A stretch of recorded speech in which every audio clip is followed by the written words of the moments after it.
Because a living will is, you've seen, I don't know if you've seen one, but it says, upon my passing, no food and water. Upon my passing, no gifts of my body. And there's a laundry list of how what you want, your wishes for your last illness. The healthcare power of attorney tends to be a little bit more of a flexible document between you and your agent and the hospital. So a healthcare power of attorney is a springing power of attorney. And what does that mean? That means you execute your power of attorney, and it sits there. And it sits there until you have been declared incompetent by your physician. And then it springs into action, okay? That agent then has the authority to, quote unquote, pull the plug, okay? And that essentially means, and I'm not a medical doctor, but what that means essentially, if you fall into a coma from which you would not recover into any life that you would like to lead, your agent knows you best and knows to pull the plug. That you do not wish to continue on in a vegetative state, and that you want your agent or co-agents to make that decision for you. In the state of Missouri, we have a right that we call the right of sepulcher. And I've included the statutory language. So as used in this section, the term right of sepulcher means the right to choose and control the burial, cremation, or other final disposition of a dead human body, okay? What that means is that your agent, like the statute says, can control the final disposition of your remains, okay? However, when you meet with an attorney, we can broaden or narrow that scope to your wishes. So I do have several clients that say, I want cremation only. Okay, so we will limit the right of sepulcher to apply only to cremation. Or you can limit it to burial only.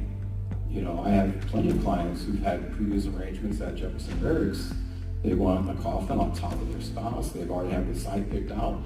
And we will limit the right of sepulcher to burial only. I've even had a very, very religious client several months ago who had a 3-page document of all of his final wishes. So I went ahead and created a separate final disposition document that we had notarized and witnessed by 2 witnesses in notary because he had his suit picked out that is hanging on the back door of his study. He wanted certain pictures put in a casket with him. He wanted full military rights. He wanted parties to be a certain way and services to be a certain way. So we went ahead and created a fully separate final disposition document for him. So again, and by telling that, I want you to know that these are your decisions. Is what do you want it to look like? How can I codify your wishes in documents so you know that your wishes will be followed upon your passing?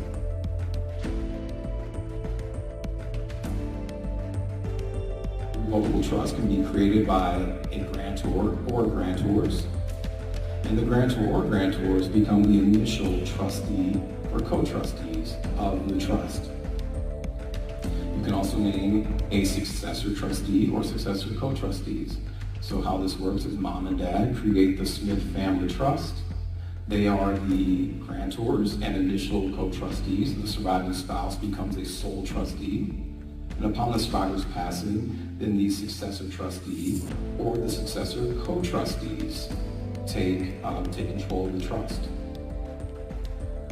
The revocable trust is a private document, unlike the last will and testament. That the revocable trust is a private document between your attorney, you, and anyone that you choose to share the trust with.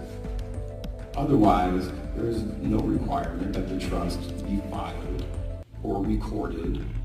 It simply needs to be kept in a safe place where you can refer to it or where your successor trustees can have access to it upon the survivor's passing. Any asset appropriately titled in the name of the trust or any asset that appropriately names the trust as the beneficiary will avoid probate. Okay? Another benefit of revocable trust is that any asset in the trust receives a step up in basis for property transferred into the trust. So some of the issues with the emotional landscape of Black families. Only 34% of Black families discuss wealth transfer. It's a very low number. Very, very low. So if we look at why that is, there are some historical issues why Black families don't discuss wealth and estate planning. On top of that list is, this is something I see in my practice as well, the distrust of financial systems. Now, you could say it even more broadly, distrust of systems. The African American community has overwhelmingly distrusted systems.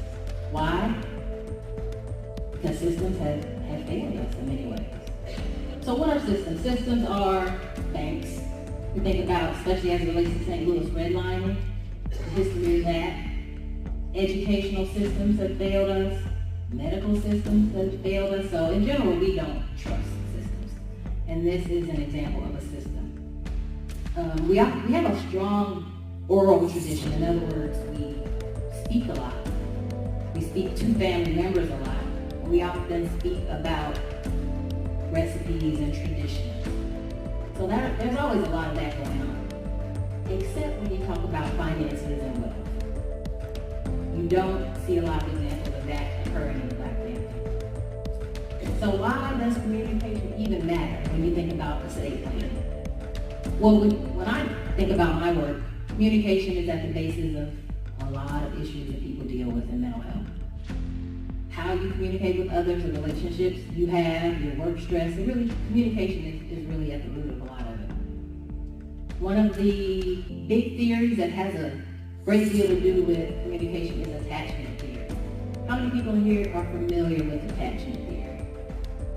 Well, I'll give you've heard of it before, maybe you don't know the name. So attachment theory is a theory that says that how you relate to your primary caregiver in the first few years of life sets the stage for how you basically handle all relationships from that point.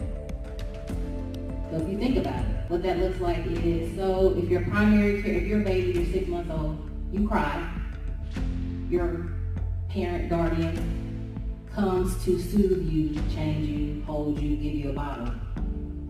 That is the appropriate response, correct? Those people tend to grow up being what we call securely attached. Now, 6-month baby cries for days and nobody comes. That person is going to be insecurely attached. Because what that person will believe in their head is that I can cry, scream, fall, throw up, nobody's coming. So that tends to be the stage for how they approach our relationship. They're not used to people being there.